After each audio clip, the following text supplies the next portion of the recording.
Terima kasih masih bersama kami. Bagi Anda yang baru bergabung, kami akan kembali menyajikan 3 berita utama pada pagi hari ini.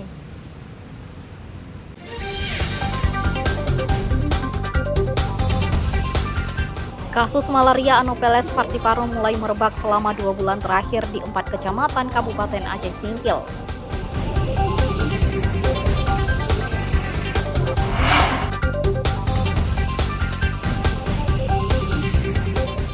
Masih tingginya harga kebutuhan pokok mendorong Pemko Langsa menggelar sidak di pusat pasar tradisional Langsa.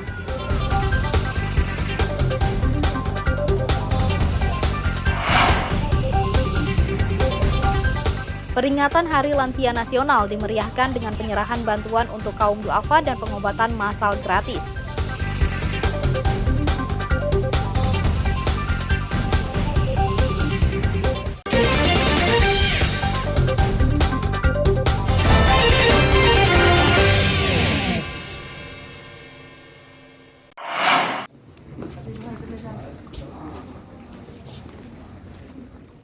Seorang warga desa Keramat Luar, Kota Sigli, Kabupaten Pidi, kritis ditikam seorang warga Padang Tiji.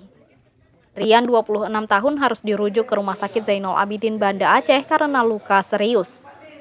Peristiwa ini terjadi di Taman Kota Sigli pada Jumat malam pekan lalu. Namun, pelaku baru bisa diringkus polisi pada Minggu malam di kawasan Lampulo, Banda Aceh saat sedang membeli nasi di warung usai kabur selama 2 hari. Pelaku berinisial SU merupakan residivis. Polisi masih mendalami motif penikaman tersebut yang mengakibatkan korban mengalami luka serius. Korban mengalami 3 tusukan di perut dan bagian dada kiri. Peristiwa penganiayaan dengan pemberatan, yaitu korban dilakukan penganiayaannya dengan cara ditusuk, ada 3 tusukan yang diterima oleh korban, yaitu di bagian dada sebelah kiri, rusuk sebelah kiri, kemudian bagian perut sebelah kiri. Dari informasi yang ada, kemudian kami terus melakukan pengejaran kepada terduga pelaku. Informasi kita dapatkan, kita temukan di wilayah Banda Aceh. Peristiwa itu bermula saat pelaku dijemput sepupunya untuk bertemu dengan korban di Taman Gampong Keramat untuk menyelesaikan masalah antara sepupunya dengan korban. Setiba di lokasi kejadian, korban memukul pelaku pada bagian kepala sehingga terjadi perlawanan. Pelaku lalu mengeluarkan pisau hingga menikam korban. Setelah itu, pelaku melarikan diri. Polisi menangkap pelaku dan menyita barang bukti.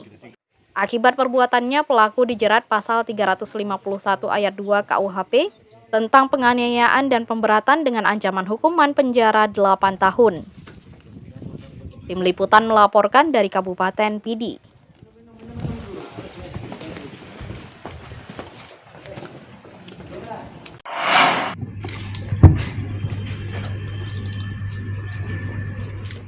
Sejumlah barang bukti sitaan tindak kejahatan dimusnahkan petugas Kejaksaan Negeri Kejari Biren.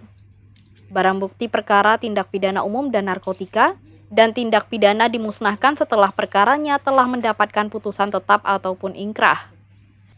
Barang bukti yang dimusnahkan diantaranya narkotika jenis sabu-sabu dan ganja.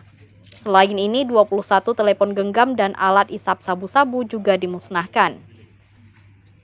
Pada kesempatan yang sama, petugas juga memusnahkan kosmetik ilegal, senjata tajam dan uang palsu, serta sejumlah barang bukti lainnya.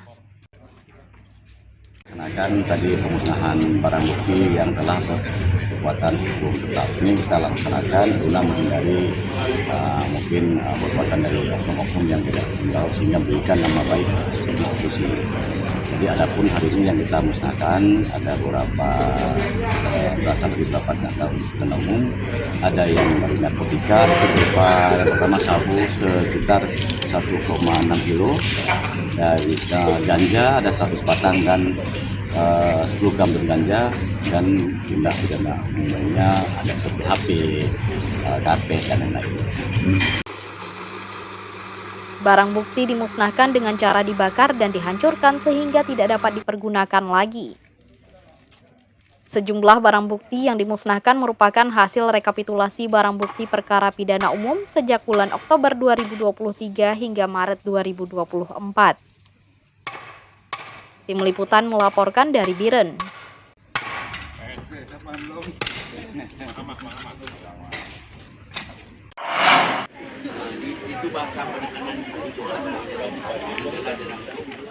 Peringatan Hari Lanjut Usia Nasional dimeriahkan dengan pembagian paket sembako kepada kaum duafa. Bantuan sosial kepada 528 lansia yang meliputi kebutuhan dasar nutrisi, perlengkapan dapur dan perlengkapan kamar serta alat bantu. Paket bantuan tersebut dibagikan langsung di setiap kampung atau desa. Para lansia yang sudah terdata mengambil sendiri bantuan atau mewakilkan pada keluarga. Bantuan sosial yang disebar di Kecamatan Merah Mulia, Aceh bagian dari bantuan dari Kementerian Sosial. Lansia yang berhak mendapatkan bantuan berdasarkan data yang diterima kementerian. Petugas kemudian menganalisis untuk mengetahui bantuan yang dibutuhkan para lansia tersebut. Menyambut Hari Lansia, Kementerian Sosial akan menggelar bakti sosial berupa operasi katarak gratis di Aceh Utara. Mereka menggandeng Rumah Sakit Umum Daerah RSUD Cutmutia Aceh Utara sebagai tempat operasi katarak. Jadi untuk acara pusat nanti akan acara puncak ya, tanggal 29 Mei, itu serentak di 27 kecamatan yang ada di Aceh Utara. Kita di 27 kecamatan mengikuti secara virtual melalui Zoom. Nah, di kecamatan pula nanti akan ada kegiatan bagi lansia, termasuk seperti pemeriksaan kesehatan, terus juga ada simbolis penyerahan bantuan juga, itu kita serahkan nanti di acara puncak tanggal 29 Mei. Itu ada operasi katarak. Untuk operasi katarak di Kecamatan Merah Mulia ada 9 lansia yang sudah lolos screening. Untuk acara puncak tanggal 29 Mei 2024 di Kecamatan Merah Mulia, Aceh Utara diadakan penyerahan bantuan secara simbolis dan pemeriksaan kesehatan bagi para lansia. Tim Liputan melaporkan dari Aceh Utara.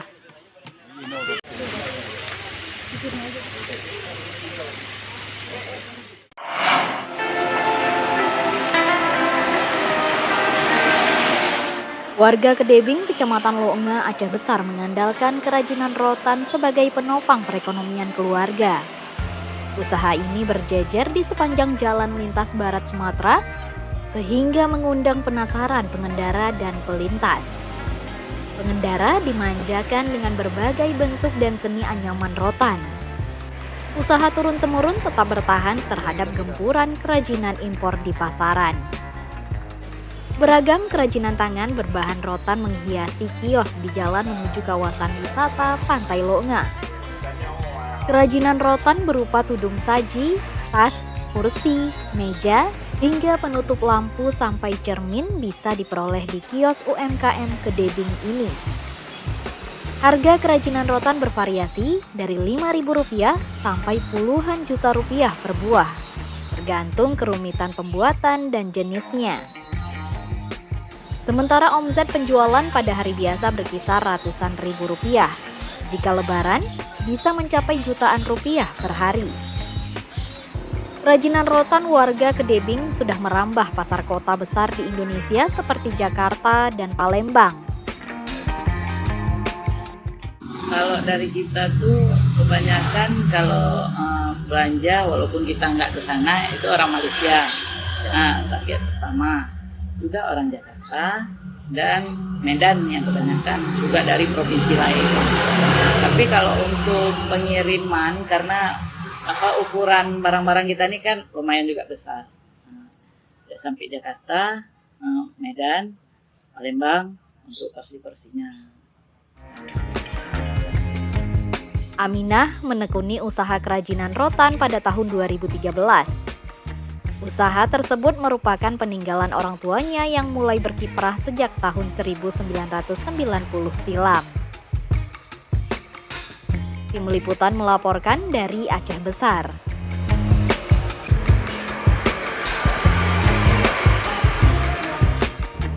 Informasi tadi menutup perjumpaan kita pada pagi hari ini. Saya Resti Amelia dan seluruh tim redaksi yang bertugas pamit undur diri. Selamat beraktivitas dan sampai jumpa. Wassalamualaikum warahmatullahi wabarakatuh.